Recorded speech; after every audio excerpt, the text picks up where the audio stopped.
Cosa aspetti? Va ora in onda L'Avvocato risponde. A voi la linea. Grazie, buonasera, buongiorno. ciao, buonasera a tutti e ben ritrovati nel nuovo anno, anzi auguri a tutti. Siamo io e l'avvocato Leonardi, che saluto in collegamento. Io purtroppo sono un po' raffreddata, ma ci sono. Ciao Massimo. Ciao Celeste e ben trovata, buon anno, buon inizio anno a tutti anche i telespettatori che sono in linea. Assolutamente grazie di seguirci sempre. Abbiamo avuto un anno importante, grazie a voi abbiamo potuto sviluppare tanti argomenti in questa sede e ci fa piacere che ci continuate a chiamare. Infatti ne approfitto, fatelo sempre, mi raccomando, perché a noi serve ascoltare i vostri casi, i vostri racconti è sempre qualcosa di utile, ecco. Quindi fatelo, potete scrivere anche nella mail alla casella mail l'avvocato risponde @dirittissimo.com e noi vogliamo ricominciare l'anno con voi. Diamo anche il numero magari Celeste per telefonare? Sì, il numero della diretta, hai ragione, Perché 02 così almeno invogliamo un po' di gente a chiamarci, no? assolutamente 029294 7222 chiamateci che appunto ne siamo contenti. Noi vogliamo iniziare l'anno parlando di novità, diciamo, per quanto riguarda Ero solo, scusa Celeste se ti interrompo, ha puntato una domanda perché la scorsa puntata, quando tu non c'eri, mi aveva chiamato una signora sul codice della strada per chiedermi una cosa. Se mi dai 2 minuti rispondo a un quesito che è interessante. cominciamo da quello, certo. Sì, perché mi è venuto in mente prima, poverina, aveva chiamato alla fine della trasmissione e non sono riuscito a rispondere. Riguardante il codice della strada, tu sai che è stata fatta questa riforma molto discussa, no? Si è parlato tanto. E la signora mi aveva fatto una domanda sul discorso degli autovelox, se ci sono stati dei cambiamenti, soprattutto su uno strumento che adottano purtroppo illegittimamente molti comuni italiani, che è quello riguardante il controllo della velocità utilizzando una autovettura. Praticamente un'autovettura ti incrocia mentre tu stai andando e ti rileva la velocità. Si chiama Speed Scout. E la signora mi ha detto, avvocato, ma quello lì, com'è possibile che non abbiano detto niente su quello? Allora io riferisco alla signora che quello strumento è illegittimo. Bene. Quindi lo era prima e lo è anche adesso. Purtroppo certe amministrazioni non ci vogliono sentire e lo stanno utilizzando impropriamente. Perché è illegittimo, Celeste? Perché innanzitutto non c'è assolutamente l'accuratezza della rilevazione della velocità, perché immaginati che viene rilevata la velocità mentre la macchina ti sta incrociando e quindi ci sono dei seri pericoli sul fatto che sia rilevata correttamente. E poi chiaramente sul discorso che non è diciamo così data la possibilità a chi guida di sapere che c'è il controllo attraverso un cartello che è obbligatorio 200 metri prima della postazione velox. Quindi esatto, chiunque prendesse una multa con questo strumento davvero fastidioso può contattarci, faremo e si fa ricorso. Perché se lo strumento è legittimo, anche la multa ovviamente sarà legittima e quindi si può impugnare. Ricordatevi sempre che ci sono dei termini, quindi non chiamateci dopo mesi o anni, perché ovviamente va fatto tempestivamente. No, dicevamo, io quest'oggi, tanto per aprire, diciamo, la puntata con delle novità che riguardano la normativa della legge finanziaria, legge di bilancio, appunto dell'ultimo della fine dell'anno, che vale per tutto il 2025 e ha, diciamo, modificato non troppo, ti devo dire, Max, dal punto di vista delle pensioni. Quella lì è roba tua, quindi la domanda te la voglio fare, Celeste, ma non tanto, però qualcosina, diciamo che così che è confermato, ecco, diciamo così, conferma quota 103, no? E magari anche sulle donne, spiegaci un attimo, che hai fatto anche un'intervista bella, non so su quale giornale, ma ricordo che hai parlato di questo. Sì, verso fine anno, alla fine adesso possiamo darne la conferma definitiva. Ecco. Mi chiedevano appunto quali fossero le novità per l'entrata in pensione delle donne e sì, è confermata opzione donna, assolutamente confermata, quindi comunque un'agevolazione per le donne, specialmente per le lavoratrici madri. e soprattutto poi è confermata la possibilità di andare in pensione con quota 103. Ecco, questa è la cosa importante. Come Quindi avviene questa quota 103? esattamente, cosa significa? Allora, praticamente il pensionamento può essere anticipato se si hanno almeno 62 anni di età e Sì. 41 anni di contributi. E in base a questi requisiti, se uno ha questi requisiti, può chiedere l'assegno pensionistico, che sarà calcolato interamente con il sistema contributivo. Ah, ok. Esatto, e non può mai superare 4 volte il trattamento minimo INPS. Quindi Sì. comunque insomma, non è male. Non è male, dai, diciamo che secondo me posso dirti anche rispetto anche a quota 100 mi sembra un pochettino, cioè che stia un attimo più in piedi questa cosa, non so se sei d'accordo. Comunque 62 anni è anche insomma un'età che non è 67, Esatto, insomma di mezzo.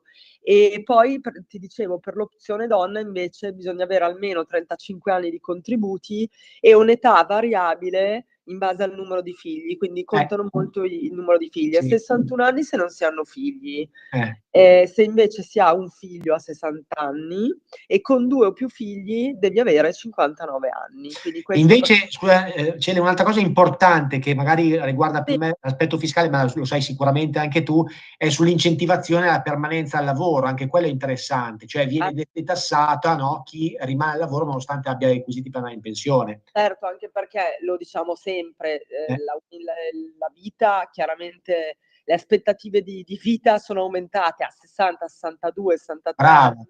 Si presuppone, cioè adesso per carità tutto può succedere, però che una persona sia ancora giovane e in forze per lavorare. Poi, scusa Cesare, ti voglio dire una cosa, l'altro giorno m'ha chiamato questo mio professore, e adesso lui è prossimo alla pensione, appunto intorno ai 60 anni. Giustamente lui mi dice: "Massimo, io adesso mi sento giù di morale, perché fino a ieri facevo lezione, adesso dall'oggi al domani mi hanno messo in pensione". Quindi, cioè, noi che diciamo sempre che sicuramente l'età pensionabile va abbassata, però da un certo punto di vista è bene anche che se uno si sente bene continui a lavorare, credo. Continuare a lavorare, sono d'accordo, anche perché, cioè, voglio dire, tutto il nostro Stato è fondato, la nostra Repubblica sul lavoro, quindi voglio dire, Brava. a 60 anni, ripeto, non è come 60 anni fa.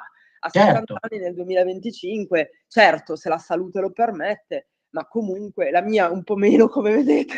No, però a parte questo, Tu un po' meno, ma vabbè, a tendenzialmente a 60-61 anni una persona, a meno che non faccia lavori usuranti cioè, no, beh, o chiaro, turni, e attenzione. lì ci sono anche altre agevolazioni, ma per quanto riguarda una persona, diciamo, di comune così, con comune lavoro, assolutamente ha il diritto di continuare. Ma come tu ben sai, molti nostri clienti, radioascoltatori sono andati in pensione, ma poi hanno continuato eventualmente a lavorare. Uno può anche aprire la partita IVA, no? Assolutamente, ne hai parlato Tanti anche tu. avvocati, cioè immaginiamo noi un prossimo futuro, non tanto prossimo, perché ormai abbiamo anche noi i nostri anni, a parte tutto, però anche noi, insomma, io mi vedo a lavorare, insomma, sinceramente a 60 anni, insomma, voglio dire, la vita va avanti, quindi. Sì, ma infatti, ripeto, è aumentata l'aspettativa, quindi non è che a 60 anni si Certo. può non fare più nulla. Poi chiaro, io piuttosto darei, come del resto questo governo sta facendo, e ne sono molto contenta, Sì. darei delle agevolazioni, appunto, come Giusto. dicevamo, per le pensioni minime, perché a quel punto chiaramente chi prende, non so, l'assegno sociale, ci sono delle belle notizie. Sì, è vero quello, cioè, Per esempio, l'importo mensile dell'assegno è aumentato di circa 8-10 €, che comunque al mese, cioè, son soldi. Certo, pensioni minime subiranno, leggo adesso, un incremento del 2,2, no? Anche le minime. Esatto, quindi Quella comunque che un dicevi piccolo tu. incremento c'è. Sì. Poi, non so, la possibilità appunto il cosiddetto bonus Maroni, che sono Ecco. comunque degli incentivi, questo lo sai bene tu, fiscali, come dicevi tu, per proseguire l'attività lavorativa, questo bene o male Circa il io lo vedo come 10% in qualcosa di più, diciamo, in positivo. busta paga per chi decide di andare avanti a lavorare non essendo in pensione. 10% non è male, insomma. E poi lasciami dire, no, assolutamente no. E poi lasciami dire, io che ho fatto tante battaglie fino a poco fa sulla rivalutazione Sì. degli assegni pensionistici, sembra che quest'anno non ci siano blocchi sulla rivalutazione, quindi verrà rivalutato l'importo pensionistico per adeguarlo all'inflazione, che ovviamente è sempre galoppante. Vedi? Quindi ci saranno tassi maggiorati per le fasce di reddito più basse e insomma almeno non c'è un nuovo blocco, perché ricordiamo a tutti che è ancora al vaglio della Corte Costituzionale l'ultimo ricorso fatto anche da noi ormai un paio d'anni fa, dove alcune importi di pensione erano stati, la cui rivalutazione era stata bloccata, e noi lo Certo. riteniamo illegittimo. Però sembra che invece, per fortuna, per il nuovo anno non abbiano tolto questo blocco. Poi ti dicevo, le agevolazioni per le donne, ok, poi ci sono anche le agevolazioni, appunto, ma è giusto così, per chi fa dei lavori usuranti. A Giusto. quel punto chi fa dei lavori usuranti può uscire dal mondo del lavoro prima, ma è Ecco, ovvio. però Celeste, invitiamo anche gli telespettatori che ci ascoltano, cioè non, diciamo così, accontentatevi di quello che vi arriva, perché certe cose si prendono anche con delle domande che vengono fatte, quindi cioè, lo Stato giustamente, ok, ti dà, però non è che te lo regala, te lo fa un po' sudare, quindi ci sono delle domande, quindi a tutti quelli che magari hanno un'ISEE bassa, insomma, andate da professionisti, fatevi fare Sì, esatto, bravo, mi hai anticipato, perché io volevo proprio dire questo, che spesso purtroppo non si può sapere tutto. Chiaro che noi, che siamo un po' gli addetti ai lavori e studiamo ogni giorno, ci aggiorniamo, abbiamo in mano la normativa, la materia. Certo. Non tutti hanno questo tipo di informazione, quindi visto che spesso anche le associazioni non sono così, diciamo, eloquenti, no? No. Nel fornire informazioni, anzi magari a volte anche in maniera errata, consiglio per chi deve andare in pensione, molto semplice, di farsi fare un'analisi. Questo lo diciamo da quando l'avvocato risponde è on air. Fatevi fare un'analisi di tutta la vostra, diciamo, contribuzione. Magari ci sono anche persone che hanno una contribuzione estera, come tu ben sai, Certo. che avuti anche di più. L'INPS a volte, ma no, non è che a volte, spesso non ne riassorbi i contributi all'estero. Sai quante volte ci è capitato? Esatto, quindi per evitare poi di avere un problema dopo, una volta liquidata la pensione, che è anche più difficile, bisogna impugnare il provvedimento di liquidazione, bisogna magari mettere in atto comunque una causa vera e propria. Certo. Io consiglio di far fare una relazione, possibilmente da un consulente, un avvocato esperto, in modo tale che siate un po' più sicuri, diciamo, della vostra, appunto, domanda di pensione, come diceva l'avvocato Leonardi, e quindi sapete cosa potete chiedere. Mi ricordo un cliente non troppo tempo fa, quest'estate, che non sapeva di aver svolto lavoro usurante, quindi lui gliel'abbiamo detto noi, ha guadagnato qualche anno di Vedi? pensione. Vedi? Perché lui nella sua vita ha svolto anche un lavoro usurante e non sapeva, non gliel'aveva detto nessuno che potesse essere. Sì, no, veramente, a noi ci è capitato veramente, potremmo scrivere un libro, probabilmente un giorno dobbiamo farlo, perché è anche utile riportare tutti i casi, secondo me, sarebbe bello, un manuale dove la gente può consultare, perché adesso quante volte ci è capitato anche il discorso della cumulabilità, no? Che è un po' la contestazione del momento, giusto? Certo, ma infatti io dico prevenire, cioè sembra uno slogan pubblicitario, però alla fine è così. No, è vero, hai ragione. Se voi fate fare prima, chiaramente con una spesa, perché chiaramente se vi affidate a dei professionisti ci sarà un minimo costo, con una spesa da affrontare, però avete, diciamo, maggior sicurezza comunque per il futuro. E poi Io spesa, francamente secondo me, non perché siamo noi, ma un in generale. guadagno, lo trovo un vantaggio, no? Vero, vero. E quindi noi abbiamo per esempio anche il consulente che fa comunque delle analisi e, ripeto, può farvi scoprire. A volte ci sono persone, non da ultimo prima di Natale, Massimo, un'altra persona che è venuta da noi e di fatto l'INPS non li aveva inserito nell'estratto dei contributi degli anni, pensate bene, dei miei anni, degli anni 80, Ah, ma giusto, mi non li ricordo. aveva calcolati, poi nel conteggio, diciamo, contributivo. E questo anche, cioè non voglio pensare che ci sia sempre del dolo, magari a volte anche un semplice errore materiale, però poi Abbiamo chiaramente detto, no, Celeste, quello magari avevo detto io un po' di più, perché con l'Agenzia delle Entrate ci lavoro un pochettino più spesso, quindi rispetto all'Agenzia gli strumenti automatizzati dell'INPS sono meno efficaci, quindi il rischio errore è un pochettino più elevato. Da qui nascono probabilmente anche questi errorini che hai detto tu. Esatto, cioè adesso non voglio dirvi che sia solo fatto consapevolmente, anzi voglio sperare di no, No. però appunto pensate bene che l'INPS detiene tutto il casellario pensionistico degli italiani e comunque sono tanti. Effettivamente errare è umano, cioè può succedere che o la macchina o il certo. segmento sbagliato del funzionario. Quindi questo per dirvi, controllate sempre perché specialmente proprio per la domanda di pensione pura, proprio così com'è, è bene farlo prima. Poi ci sono tutti quegli aspetti, Max, anche delle prestazioni assistenziali.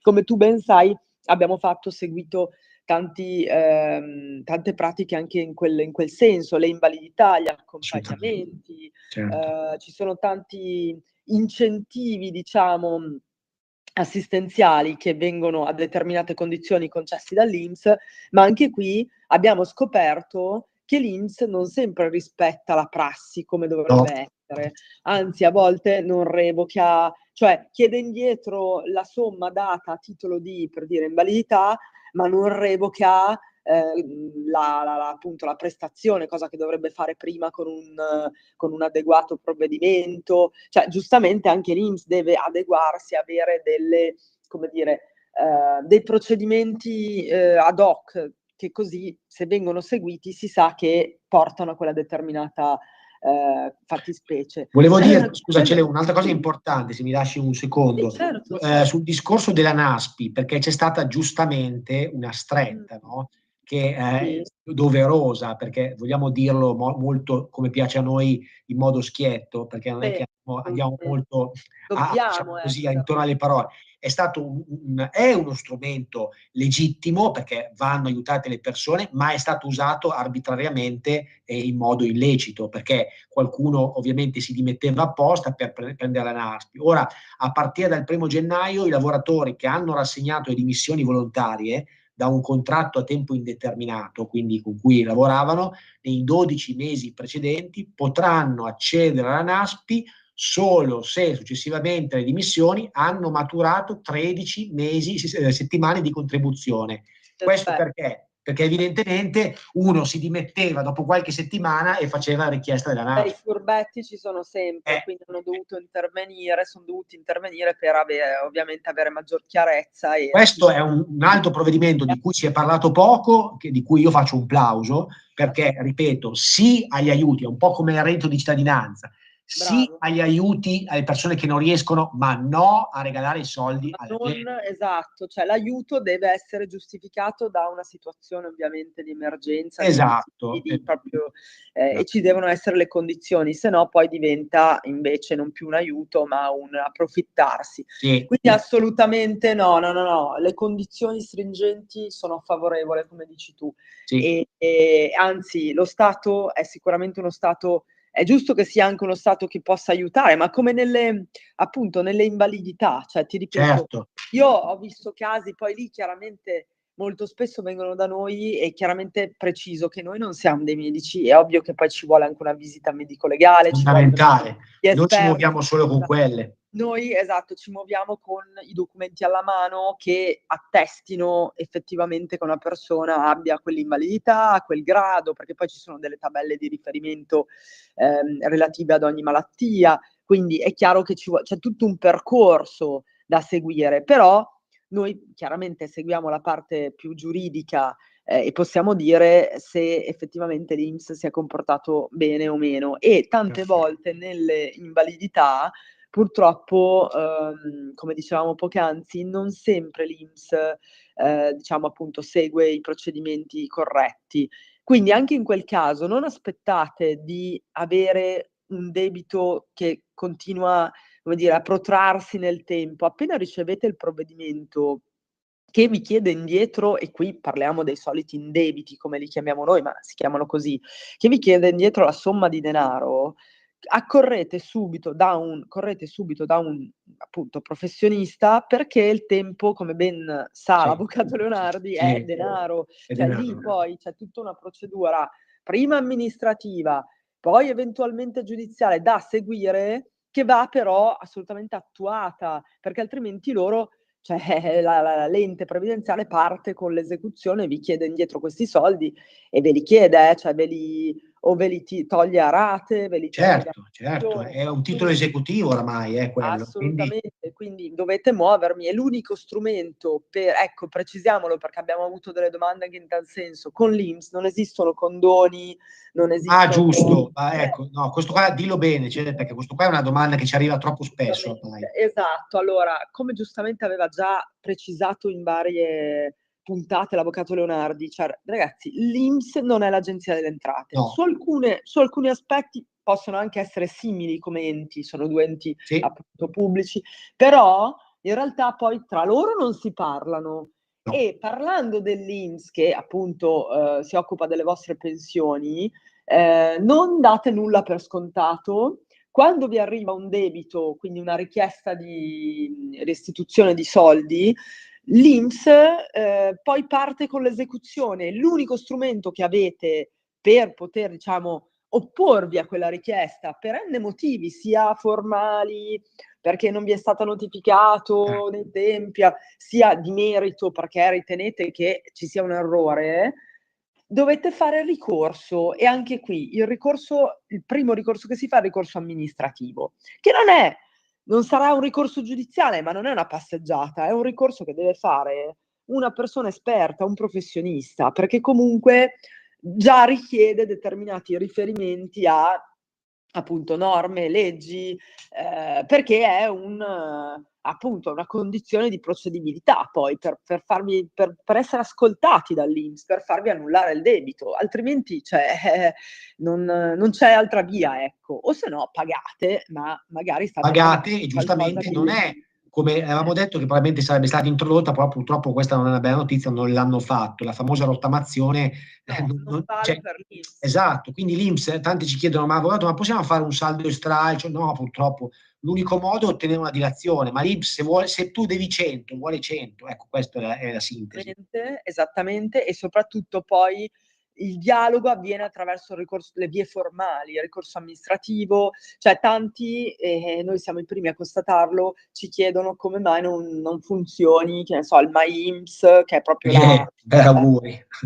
la casella dedicata, piuttosto che andare personalmente all'INPS, cioè non è che non vogliamo farlo, è che ovviamente da addetti ai lavori, da giuristi, da avvocati, vi diciamo che è una perdita di tempo. Su questo, Celeste, portiamo un esempio che ci è capitato, un ricorso, ci avevano detto, ma avvocato, ma voi non andate, forse è il caso di andare a parlare con l'ufficio dell'INPS? Noi abbiamo detto, signori, noi non è il nostro modo di lavorare, noi ci muoviamo solamente nell'ambito dei ricorsi. Bene, abbiamo presentato il ricorso, dopo una settimana l'INPS ci aveva risposto. Esatto, ma permettimi, cioè, su questo ritengo anche che sia corretto che si vada per le vie formali, Giusto. perché altrimenti non ha senso che ti rivolgi all'avvocato, cioè se vuoi andare a parlare con l'INPS vai anche tu personalmente, voglio dire, non è che devi... Assolutamente, ma poi soprattutto Celeste, l'INPS non è in grado di dare una risposta allo sportello, quello possiamo dirlo tranquillamente, se cioè, è la verità. Nessun funzionario... Degli avvocati, sono dei funzionari allo sportello che magari non conoscono neanche la vostra... Ma soprattutto non hanno neanche le deleghe per operare, c'è anche lì un po' di differenza con l'agenzia, mentre l'agenzia certi sgravi, provvedimenti vengono fatti direttamente allo sportello, perché il funzionario ha un potere di delega, così come può avere un amministratore di una società, no? Può operare nell'ambito di determinati importi. L'agenzia delle entrate, un funzionario dell'agenzia può togliere debiti fino a 30, 40, 50. L'INPS non è così, quindi immaginate voi se uno si prende la responsabilità di toglierli. No, esatto, non è proprio loro lavoro, materia, quindi chiaro che anzi probabilmente vi faranno desistere anche dall'opporvi e invece magari state poi pagando un debito che invece era legittimo. Quindi cioè, diciamo che il consiglio è sempre il medesimo. Recatevi e anche abbastanza tempestivamente da un professionista che sappia come leggere e dirvi come leggere quel provvedimento e dirvi cosa può essere successo, perché si può ricorrere. E molto spesso fare ricorso amministrativo, che poi di fatto è un po' una condizione automatica di procedibilità, può anche salvare da un possibile successivo giudizio, perché magari vi rispondono anche positivamente, quindi non è detto insomma che si vada necessariamente avanti col giudizio. Poi se invece è necessario, perché bisogna far valere le proprie ragioni, si fa un giudizio che, come sappiamo, è seguito dal Tribunale del Lavoro, dal giudice del lavoro, quindi è anche uno dei migliori tribunali perché più veloci. Quindi insomma non è una procedura che ci Diamo il numero, Celeste, se qualcuno ci vuole chiamare. Sì, assolutamente. Svegliamo un po' qualche telespettatore, dai. Sì, allora dai, dillo tu che sei più Dico io, incisivo. 0292 94 7222 per chiamarci in diretta, ma potete anche farci domande, noi lo diciamo sempre, noi facciamo chiaramente un argomento all'ordine del giorno, ma noi rispondiamo a tutto, quindi Certo, come sapete, se tanti di voi ci ascoltano, sanno che noi poi curiosità in ambito sempre ovviamente legale, insomma. Diciamo che il core business sicuramente la previdenza e il tributario, certo. il societario. Ecco, a proposito, prima poi di passare, diciamo, alla seconda parte più finanziaria, vorrei poi farti anche delle domande su un altro aspetto previdenziale che noi seguiamo molto, Sì. per chi magari non ci conosce, è appena sbarcato su Radio Libertà. Noi ci occupiamo anche di casi, allora intanto non solo di INPS, ma ci sono anche le casse private ovviamente, quindi chi è tantissime casse chi è private. ovviamente un professionista è soggetto a una cassa privata come noi, e le casse private anche possono commettere errori, fare sbagli, e quindi anche in quel caso ci occupiamo di questi tipi di pratiche. Ma noi ancora adesso seguiamo e siamo in tribunale, anche in vari tribunali d'Italia, con la questione della doppia contribuzione, vero Max? Certo. Diciamo che ultimamente si è un pochettino, tra virgolette, scemata, ma rimane sempre, per esempio, ci è capitata una doppia contribuzione diversa in questo caso, di un commercialista che richiedeva, l'INPS, richiedeva la contribuzione a questo professionista commercialista per contributi che lei riteneva fossero relativi a un'attività non riferibile a quella professionale. Adesso questa azione non è ancora partita, però questo vuol dire che la doppia contribuzione non riguarda solamente cassa, gestione commercianti e subordinati, quella che abbiamo sempre fatto noi, di cui abbiamo parlato insieme, ma può riguardare anche INPS e cassa privati. Questo abbiamo visto con la cassa Geometri, abbiamo visto con la cassa Biologi, tu ricorderai bene, e adesso si è aggiunta anche la cassa commercialisti, perché evidentemente l'INPS vuole andare a prendere i soldini. E come fa ad andarli a prendere? Andando a bussare alle porte dei professionisti, chiedendo magari di versare i contributi che loro magari non li hanno versati nella loro cassa di origine. Ma ci sono, dal punto di vista anche della belle notizie, perché anche dal punto di vista giurisprudenziale in realtà ci sono degli orientamenti a nostro favore, quindi quello un pochettino più cristallizzato è quello che di certo l'INPS non può chiedere la contribuzione a un professionista per dei contributi che si riferiscono all'attività professionale dove lui esercita per il tramite di un albo regolamentato. Semmai è la cassa di appartenenza, non può essere di certo l'INPS. Questo è un principio. Certo, è un principio proprio solido, e poi comunque vengono sempre in nostro favore anche i principi della buona fede, del legittimo affidamento, cioè diciamo che di principi in questa materia. Però anche qui, quante volte ci dicono pago, voglio pagare, cioè io non so, poi per l'amore di Dio, noi non è che possiamo fare i consiglieri spirituali, no? Ecco, c'è una pausa, forse, poi dopo la pausa abbiamo una telefonata. Alleluia, vi aspettiamo. A tra poco. Ciao. Stai ascoltando Radio Libertà, la tua voce libera, senza filtri né censura. La tua radio.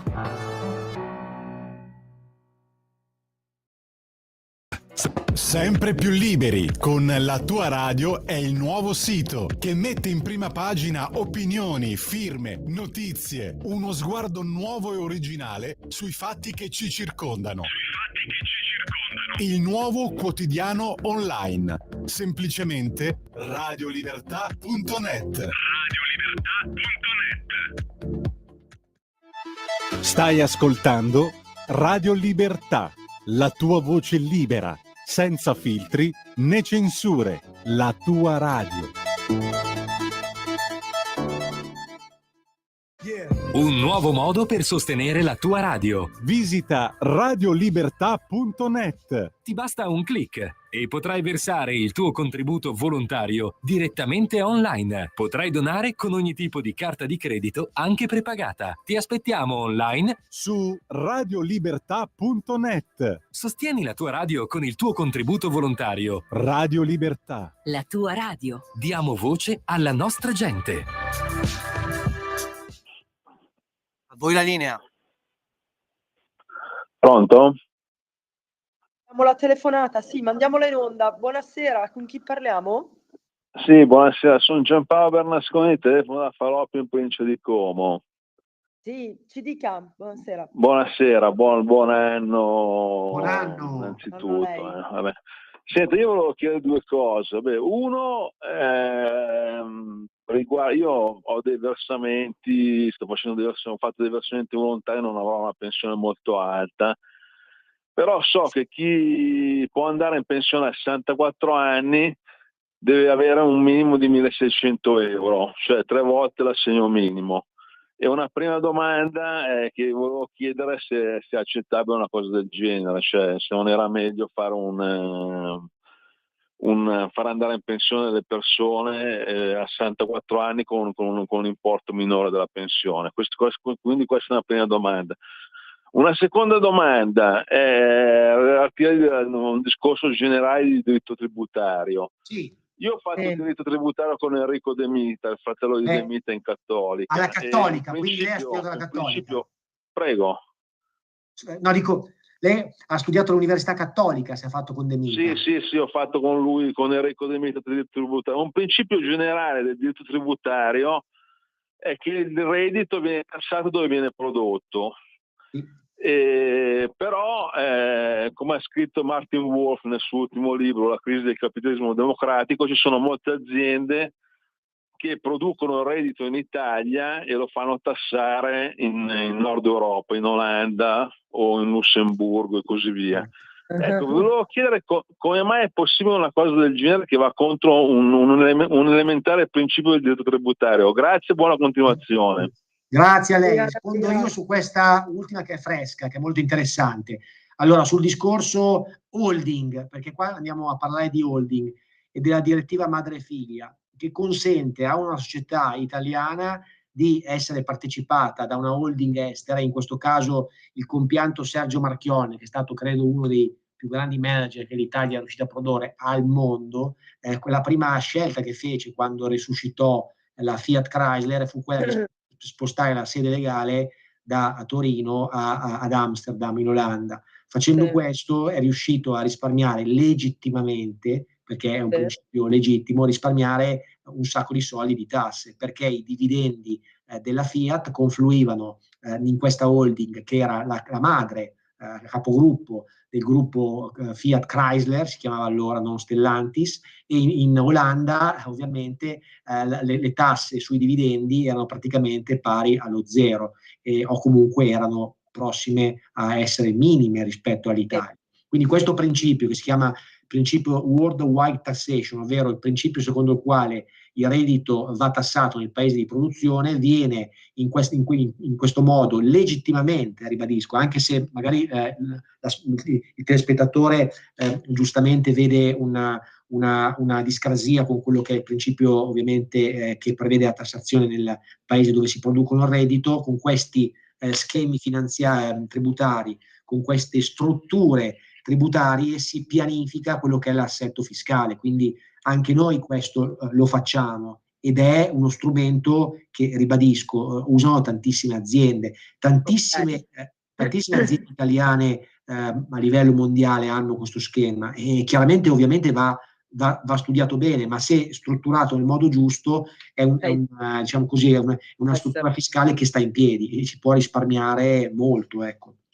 Ok, no, sulla prima domanda in realtà a me non risulta, cioè non ho capito bene io, ma a me i 1.600 non mi risultano, cioè sì. Allora, come ho detto prima, le novità sono che, diciamo, i requisiti fissi per chiedere la pensione sicuramente sono che la pensione di vecchiaia, poi c'è l'anticipata che è la 103, però l'età pensionabile è sempre 67 anni. Esatto. I contributi minimi sono 20 anni di contributi versati.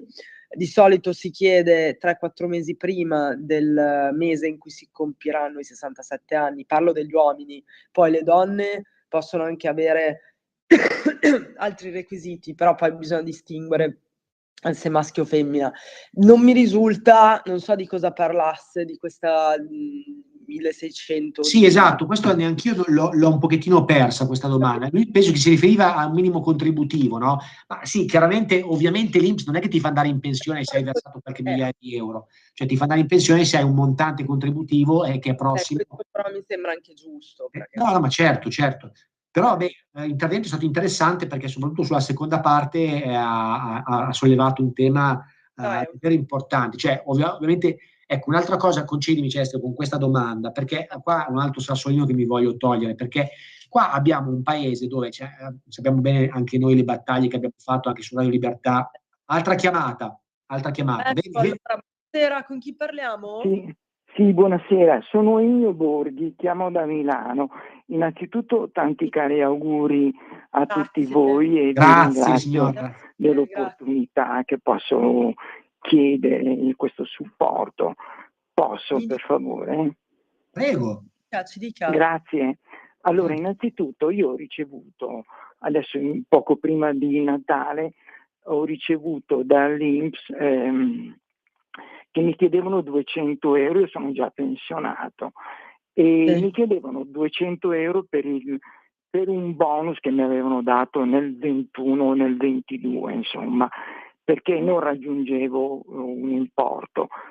Io ho altri redditi oltre a quello della pensione e quindi in sostanza adesso mi trovo a dover restituire i 200 euro se non devo dare, se non sono in grado di dare nessuna risposta. Adesso non ricordo bene il periodo che mi concede l'INPS.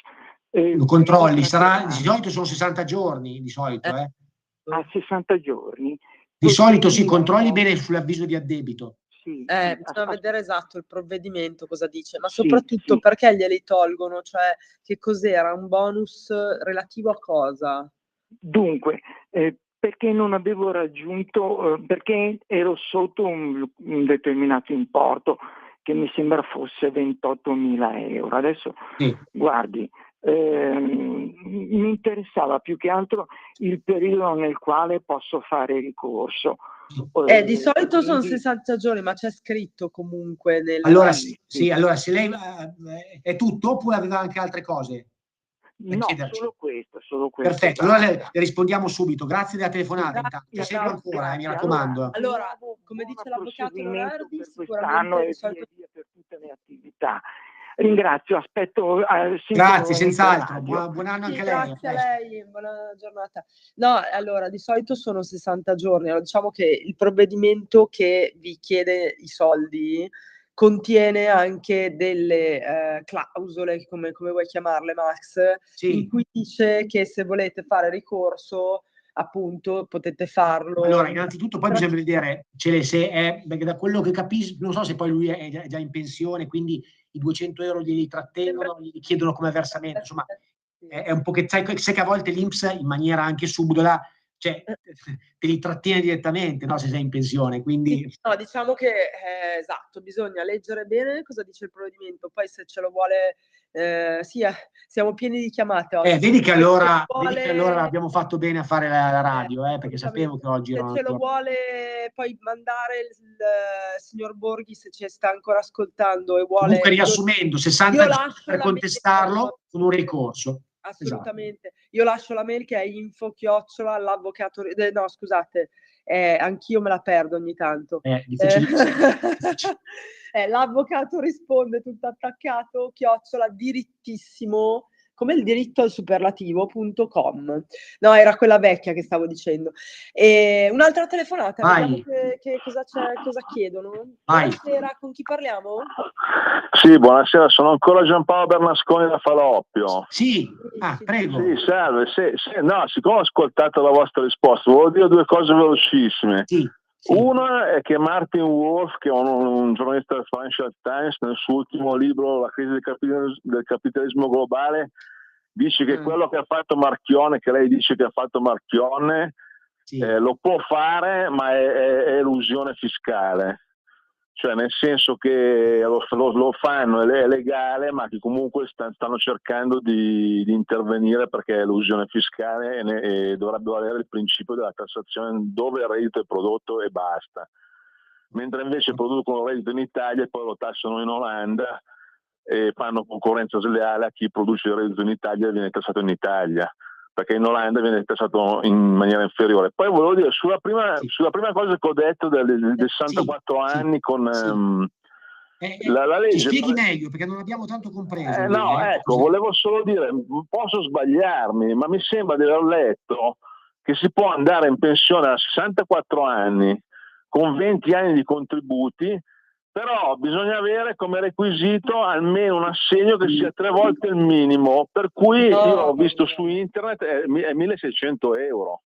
No, a me non risulta, poi... Non le risulta, basta, come non detto, vi ho fatto la domanda. Grazie molto e buona continuazione. Grazie ancora che ci ha chiamato. Allora sì, sul discorso... No, ma forse lui parlava del disco, aspetta però, adesso posso immaginare, ecco, cosa intendesse. Perché lui dice, per quanto riguarda sempre no, ma l'abbiamo detto prima, cioè le pensioni anticipate, perché 64 anni ovviamente non è l'età pensionabile che è 67. Quindi per le anticipate, in realtà non mi risulti che ci sia un, come dire, valore monetario, ma c'è un discorso di numero di anni di contributi, quello sì. Cioè 20 anni di contributi, allora è un altro discorso, però non mi risulta, poi semmai approfondiremo, che col nostro consulente che si occupa più di questi aspetti, diciamo, di quantitativi, quantistici.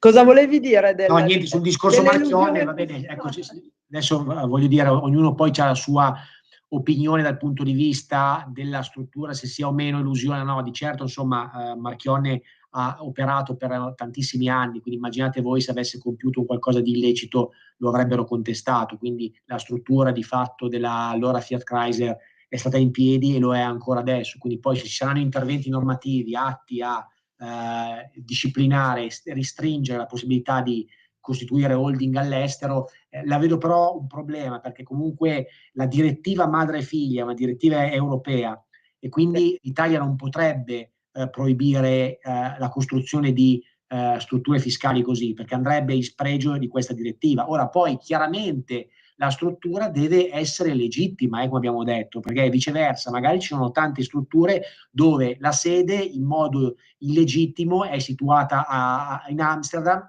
o magari in un altro paese a fiscalità privilegiata e c'è solo il classico ufficio, no? È presente quando aprono la sede ma non c'è nessuno dentro. Cioè, ovviamente deve esserci una struttura che vera struttura.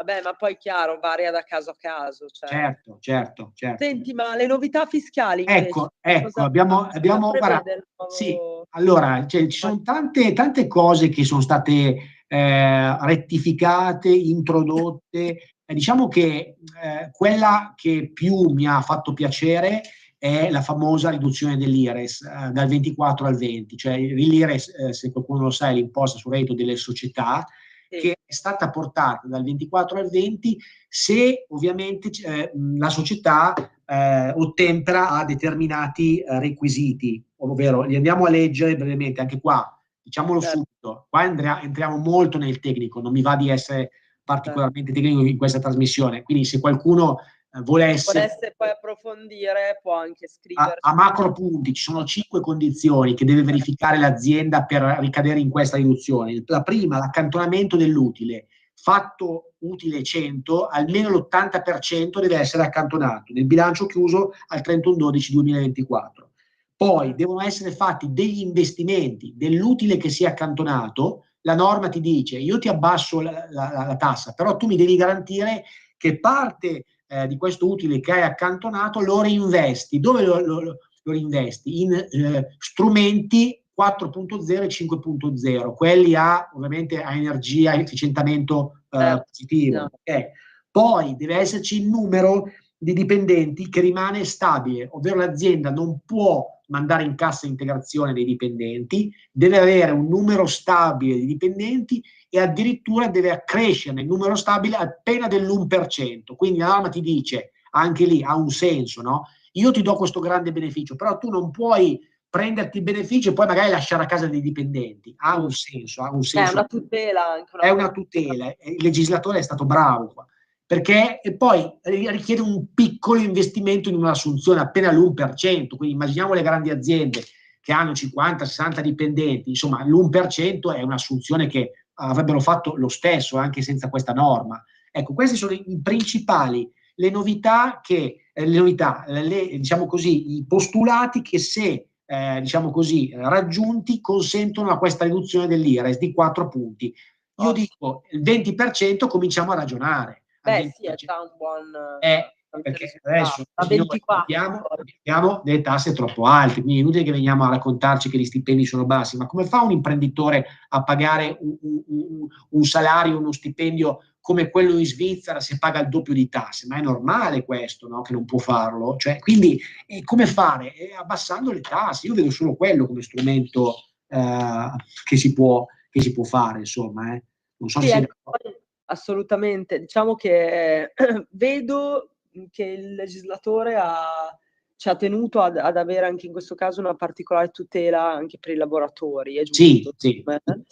E a tal proposito, scusami, faccio un breve inciso, perché leggevo tutta la parte invece di novità per quanto riguarda il diritto del lavoro. Sì. Sono molto contenta che ci siano, al di là di queste modifiche fiscali, anche delle misure per andare a incentivare le imprese del sud. Sì, giusto. È vero che sì, che purtroppo noi sappiamo essere, insomma, c'è ancora un po' abbastanza una netta separazione. Per tutto il periodo, addirittura dal 25 al 29, le imprese praticamente in Abruzzo, Basilicata, Campania, Molise, Puglia e Sardegna e anche Sicilia, che impiegano lavoratori a tempo indeterminato, avranno un esonero contributivo. Vedi? Questo è importante, finalmente. È assolutamente, secondo me, un bel traguardo, ecco. E oltretutto questa misura può variare dal 25 al 15% dei contributi previdenziali, quindi figurati, una bella riduzione, ecco. Sì, e qualcosa poi si muove. non abbiamo detto che sono previste poi anche misure per la famiglia, quindi chi ha dei bambini e ha determinati requisiti di ISEE non superiore a una determinata soglia annua, mi sembra 40.000, può avere un bonus per i bambini e quindi Sì, 1.000 euro mi pare, no? Che sia. Esatto. Sì, sia per i bambini figli naturali sia figli adottati. E poi c'è il congedo parentale che viene indennizzato all'80% e c'è una finestra più ampia che va fino ai 3 mesi complessivi fruibili entro il 6º anno di vita del figlio. Anche perché anche lì bisognava intervenire, perché ovviamente con i pochi nascituri che ci sono, evidentemente c'era un problema serio. Esatto, come diceva anche Mattarella l'altro giorno, purtroppo le nascite sono sempre meno nel nostro paese e quindi invece ha un'altra novità sulle aliquote fiscali, in questo caso impatta le persone fisiche, quindi aliquota IRPEF, passiamo, non più IRES, IRPEF, c'è il taglio di 2% all'aliquota che scompare quella che tassava i redditi da 15.000 ai 28.000. Prima era il 25%, adesso cosa hanno fatto? Hanno eliminato lo scaglione di reddito fino ai 15.000, dove si pagava il 23%, e l'hanno inglobato in un unico scaglione, quindi ci sono 3 scaglioni di reddito e non più 4 come era prima, quindi semplificando, quindi al 23%, quindi 2 punti di risparmio fiscale, verrà tassato i redditi fino a 28.000 euro. Poi il secondo scaglione, dai 28.000 ai 50.000 passiamo al 35%, quindi un bel salto, e quello, la mazzata, che lì devono assolutamente intervenire, il 43% i redditi oltre 50.000. Io credo che sia esagerato, perché non si può tassare più o meno la metà, perché se questi sui 43 ci metti anche i contributi superiamo il 60%, cioè per me è inaccettabile. Io ritengo che l'unico va oltre la metà. È oltre la metà, cioè non è possibile. Poi adesso torniamo al discorso di prima, poi il nostro amico ci dice ma non è possibile spostare le sedi, ho capito, però non è neanche possibile pagare più del 60% di tasse, signori. Allora, adesso io ovviamente chi vi parla, diciamo, non è che paghiamo fino all'ultimo centesimo, però un po' di scatole ci girano anche a noi, no? Perché siamo cittadini anche noi, no? Quindi diciamo che chi vuole venire a lavorare in Italia non è così incentivato. Ecco, quindi allora un altro appello, dato che ci hanno ascoltato sul discorso dell'IRES, ritoccate e vedrete come tanto alla fine la gente, se gli lasci più soldi, spende di più e quindi automaticamente io sono sicuro che i consumi aumentano. Questo è il principio. Dovrebbe essere così per la logica del consumo. Esatto, quindi insomma però speriamo di buon... Forse esatto, fra qualche anno magari. Tra qualche anno, se risorse ci saranno, speriamo che avvenga. Un'altra novità, Celeste, che anche tu hai visto, tra virgolette, un po' a strascico su certe pratiche che ci sono arrivate, è l'eliminazione totale, tombale del super bonus, quindi stop al super bonus dal 1° gennaio 2025, cioè basta, perché lì ci sono state È stato un abuso, è stato un abuso pazzesco che ci è costato miliardi di euro, e quindi ci sono sempre i famosi bonus edilizi, questi ci sono sempre e li ricordiamo quali sono. C'è l'ecobonus, la detrazione per gli interventi di efficientamento energetico sarà ridotta al 50, prima era 65 per la prima casa e al 36 per gli altri immobili, insomma non è poco il 50%, insomma, è comunque una buona detrazione. Prima del Covid abbiamo sempre vissuto bene anche con appunto questi bonus edilizi che erano... Anche lì è un po' come il discorso Naspi, no? Cioè tu vuoi, un abuso, sì. cioè, tu vuoi aiutare, ma poi la gente se ne approfitta e ti frega, allora a quel punto no. Poi c'è il bonus ristrutturazione, oltre all'ecobonus, quindi banalmente per ristrutturare l'abitazione, che sarà ridotta al 50%, anche qua. E la prima casa, sulla prima casa, e 36 degli altri immobili. Quindi, insomma, ci sono queste piccole novità che sono state introdotte e che hanno modificato. Poi sì, c'è diciamo dimmi poi. Poi c'è il super bonus definitivo che ho detto prima, prego. Ok, no, volevo fare un bilancio generale sulla legge di bilancio, scusate il gioco di parole. Sì. Cioè, alla fine comunque è positiva sicuramente perché c'è stato sicuramente uno sforzo, come dicevi tu, sull'IRES, su altri aspetti tendente al miglioramento per appunto i lavoratori, le donne, appunto in generale, devo dire, comunque una legge positiva, ecco, rispetto poi appunto hanno eliminato il blocco delle rivalutazioni, quindi io, diciamo, a parer mio, noto un miglioramento, una situazione per la generalità delle categorie. Poi chiaramente, come dici tu, si può sempre, diciamo, andare a fare meglio, no? Ci si auspica per i prossimi anni che, come dicevi tu, alcune tassazioni vengano ulteriormente, insomma, ridotte. Anche perché è anche fisiologico, no? Che se uno lo porti e lo tartassi così, è inevitabile che poi possa trovare, purtroppo, perché dato possa evadere.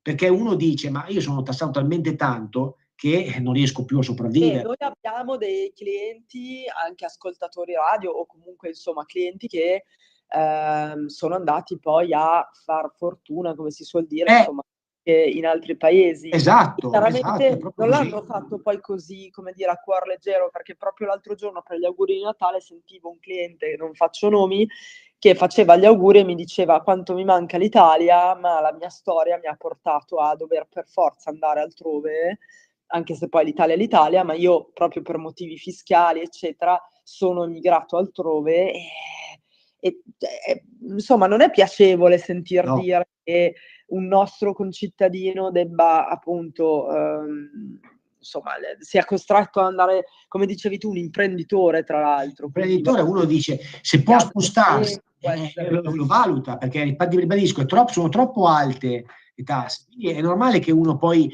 si faccia due conti in tasca. E poi ricordiamoci che appunto non c'è solo le tasse, ma è l'INPS, che è la cassa professionale, anche se poi ci va indietro in pensioni, è comunque una contribuzione che dove bravo, ma è per questo che dico almeno che funzioni bene, cioè almeno quando le persone ricevono delle lettere di questo genere o comunque si ha una problematica, non lasciare nulla al caso, perché pagare illegittimamente, molti sono scoraggiati, magari anche un po' per paura o un po' per evitare, diciamo, lunghi contenziosi, vogliono pagare. Io dico che anch'io, diciamo, in veste di cittadina vorrei evitare i contenziosi, ma in veste di avvocato vi posso dire che invece bisogna lottare. Me lo insegni tu, Massimo, ma me lo insegna anche le normative, perché le normative esistono.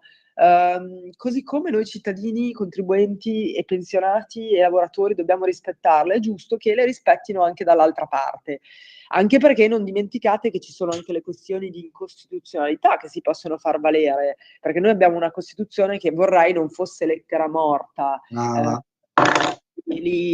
una carta sulla carta, appunto. Quindi sarebbe opportuno, e tu sai che in passato l'ho fatto, poter fare anche adesso questo è un mio sfogo, prendetela anche come sfogo, però laddove è possibile far valere delle questioni di costituzionalità. E Noi spesso anche riusciti, abbiamo ottenuto anche dei risultati, quindi voglio dire, perché non farlo? No? Ancora adesso tu sai che in tutti i ricorsi amministrativi, anche quelli dell'INPS, noi solleviamo sempre delle eccezioni, anche nei ricorsi amministrativi, perché è giusto.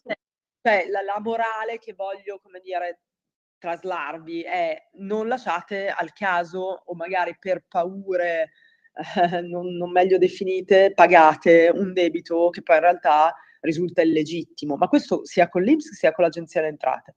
Nel mio caso parlo dell'INPS, perché noi per esperienza vi diciamo che ci sono veramente tanti errori. Un altro caso che mi viene in mente, scusami, prima di chiudere, anche come si dice, i cumuli per le reversibilità. Quanti ne abbiamo fatti? A una persona, siccome ci sono determinati limiti previsti annuali dalla legge, non si possono superare, però tante volte vengono cumulati male queste pensioni, e noi ne abbiamo un caso ad hoc. Che ovviamente ma poi ecco, giusto per par condicio, anche una piccola critica va mossa anche alle casse private. Per esempio, quella degli avvocati ha aumentato le aliquote anche a noi, cioè stanno facendo delle mosse davvero anche lì. Cioè, non mi sembra il caso in questo momento storico in cui siamo di andare a gravare ancora. Anche perché le tariffe non sono aumentate. Cioè, brava, e quindi automaticamente, ma noi abbiamo uno sfogo, non parliamo poi della cassa geometri, dove ognuno ha le sue, però giusto per par condicio, perché sennò sembra che parliamo male solo dell'INPS, cioè non è così, ci sono anche le casse private che ultimamente stanno facendo un bel po' di pasticci anche loro, quindi noi lo vediamo, ma non è che lo diciamo così, diciamo perché... E poi io sono sempre per il rispetto delle normative. Come dici tu, se l'INPS mi presenta una circolare, non avrà di certo lo stesso valore di una normativa, diciamo, a livello... questo proprio lo stabilisce la gerarchia delle fonti, lo studiate nel diritto privato del primo anno di giurisprudenza. Quindi, come dici tu, spesso l'INPS, per vincere e avere ragione, si basa su delle circolari magari anche vetuste. Ecco, quello che noi invece vogliamo dire, e l'appello che facciamo è: basiamoci sulle normative che tutti possono conoscere, anche i cittadini, basta che si vanno appunto a documentare, ma la normativa, diciamo, nazionale è più conoscibile di certo di una circolare. Assolutamente. Quindi, anche questo aspetto, insomma, ce ne sono veramente tanti. Io vi ringrazio per averci ascoltati anche oggi, e vi lascio di nuovo la nostra mail. Non esitate a scriverci se volete chiarimenti, spiegazioni, se volete raccontare il vostro caso. All'avvocato risponde, tutto attaccato, @dirittissimo.com. Sicuramente, insomma, ci sentirete ogni giovedì, continuate a seguirci. Volentieri. Da giovedì prossimo in poi, dalle 17 alle 18, grazie a Radio Libertà. Ci saremo noi e ci saranno anche tanti altri argomenti, come sapete, di cui ci occupiamo, no Max? Assolutamente sì, grazie Celeste. Voglio salutare la mia mamma che ha avuto un piccolo problema di salute ma si è ristabilita. Ciao mamma. Siamo tutti felici, ciao Gabriella, che la mamma... perché la mamma è sempre la mamma, giustamente. Insomma, alla grande. Grazie Celeste di esserci stata. Mi ha fatto molto piacere cominciare il nuovo anno con la puntata con Radio Libertà e sono sicuro che sarà sempre meglio. Seguiteci, ciao, buon weekend. Ciao. Ciao. Avete